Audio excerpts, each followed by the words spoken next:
also moral reasoning 40. You know, it's 500.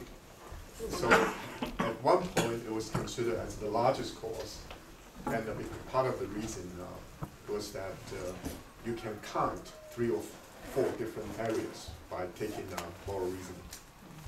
But anyway, and last semester, and my colleague Michael Pruitt and taught a course exactly as mine, and he had an enrollment about 350.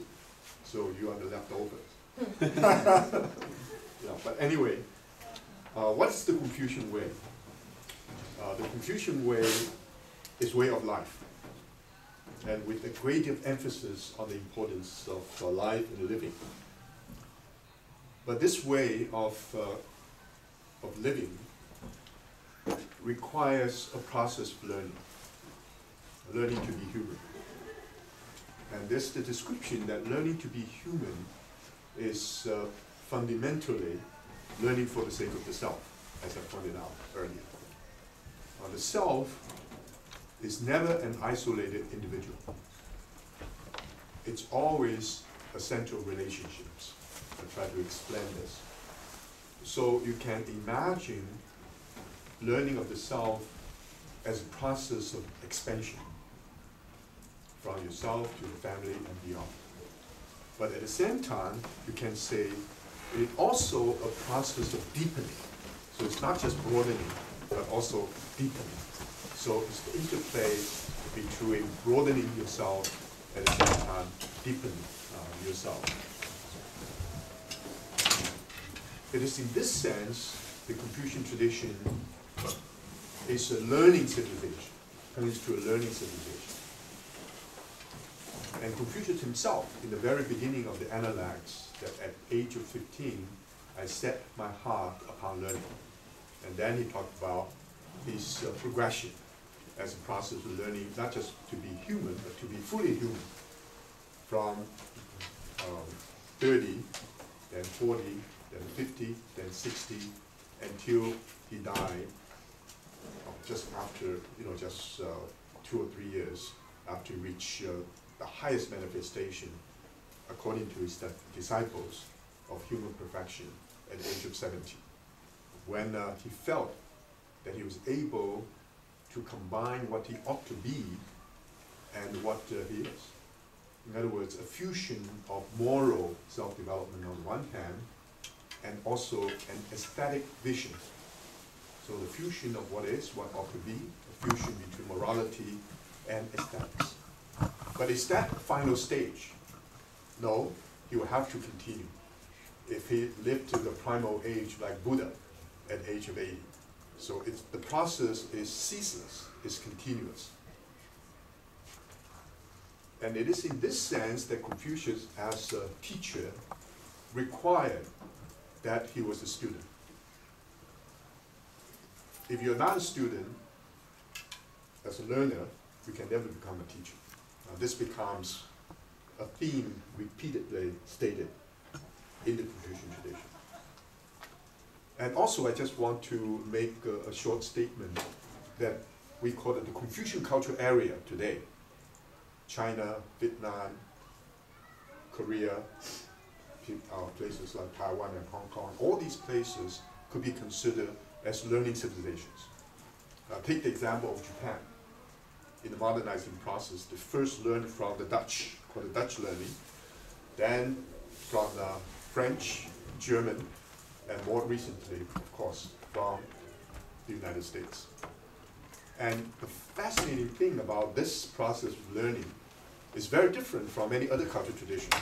For example, the Islamic cultural tradition is to resist the challenge of the West, whereas the Chinese civilization, based upon Confucian idea of learning, embrace of the West, sometimes became even more Western than Chinese. So this process of learning is very significant. The second part of this process is it is a dialogical civilization. Its emphasis is on dialogue rather than monologue. What I'm doing here is totally un-Confucian. That is to give you a talk. And without your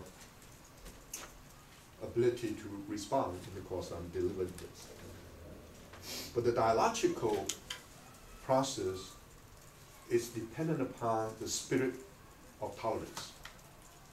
That's one of the reasons that reciprocity, a very important Confucian feature, is defined negatively in terms of golden rule. Instead of saying, do to others what you would want others to do to you, as in the Christian sense, but do not do to others what you would not want others to do to you. And this golden rule stated in the negative and was very, very congenial to dialogue among civilizations. I was involved in this dialogue through the UN. One of my colleagues, Hans Kuhn, was a great scholar in theology, very much devoted to universal ethic. At first, he insisted that do to others what you want others to do to you, stated in the positive, is more congenial to human communication because it means responsibility. You're responsible for the people who fail to share the good news, to share your own vision. But I insist upon the Confucian idea, which is also the Jewish idea that stated in the negative. Simply, it is a minimum condition, tolerance for communication. Because if you assume that what is the best for you is necessarily the best for others, if the other also assumes a different kind of value system, then you're in conflict.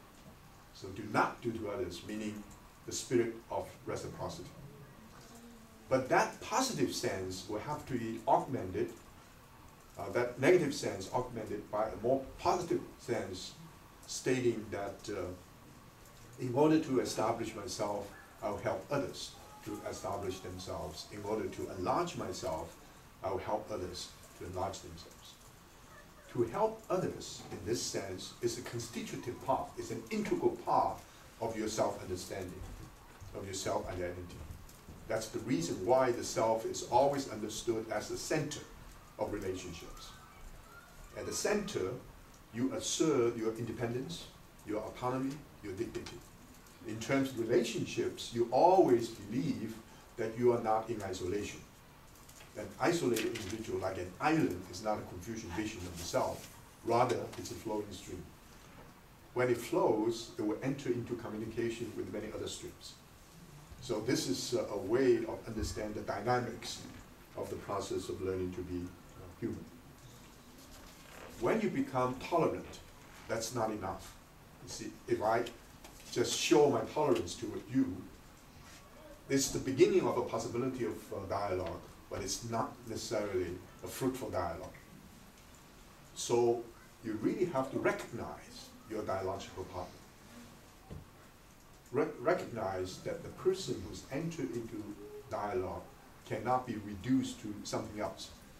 For a while, the conflict between the Israelis and the Palestinians is to wish that your dialogical partner disappear. That's not the process for dialogue. But now, at least, both sides recognize the fact the other's existence is something you have to accept. So recognition is very, very central to this kind of dialogue. With recognition, then you can develop a sense of respect. The sense of respect is to say what you have as a dialogical partner may be something that I would never be able to acquire. The otherness of your dialogical partner presents both a challenge and potentially enriching process. So you respect the others because of difference.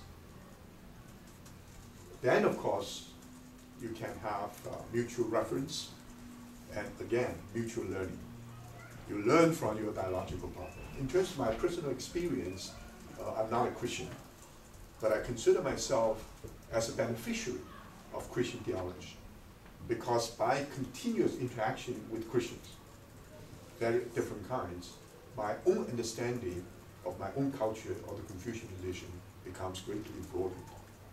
So through this kind of interaction, I gradually acquire a certain understanding